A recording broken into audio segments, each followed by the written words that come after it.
আজকে আমরা একটা হাইব্রিড গাড়ির সামনে দাঁড়ায় আছি, সেটা হচ্ছে হুন্ডা ভেজেল হাইব্রিড গাড়ি। তো এই হাইব্রিড গাড়িগুলোর ড্যাশবোর্ডের মধ্যে অনেক সময় সিগন্যাল চলে আসে, পুরো ড্যাশবোর্ডটা সিগন্যালে ভরপুর হয়ে যায়।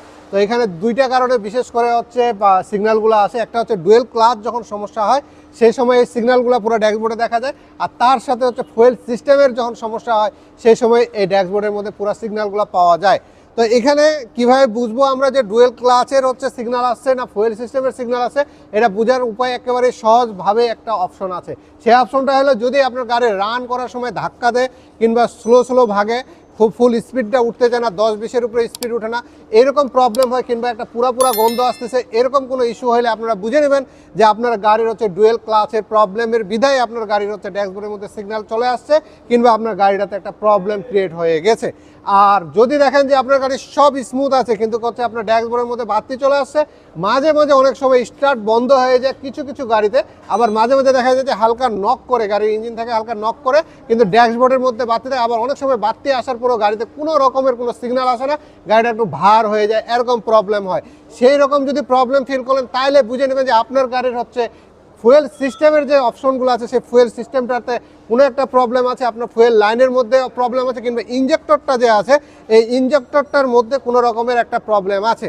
তো এটা আমরা একটা ইঞ্জেক্টর খুলছি এই গাড়িতে, দেখেন ইঞ্জেক্টরটা গত 2 বছর আগে আমরা এটা সার্ভিসিং করছিলাম, এতদিন সার্ভিসিং করা না, ইঞ্জেক্টরের মাথার মধ্যে একেবারে ময়লা জমে ভরপুর হয়ে গেছে, এই কারণে এই গাড়ির হচ্ছে সিগন্যাল দিয়ে দিয়েছে।